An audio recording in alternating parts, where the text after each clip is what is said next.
yung lulutuin ko ngayon, squid lang, may kangkong, at yung bawang na hiniwa ko na, at sibuyas na hiniwa ko na din, at yung bawang na hiniwa ko na din.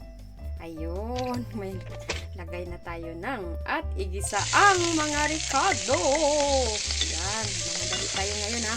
Mikos. Ayan, yung squid, gisa ng bahagya. Isunod ko ang kangkong. Ayan, kangkong slice. Kangkong for adobong pusit. Ayan. Sige, mikos at ilagay ko na ang soy sauce. And halo, mikos at tada! Sunod ang last kasi ito. So, ito yung ilagay natin ang suka na pangpalasa. Ayan. Halo-halo lang. At hanggang sa mahalo lahat. Ayan. Nakakatakam. Takpan. At luto na siya. Kaya, i-ready ko na ang aking kanin para makakain at matikman ko na.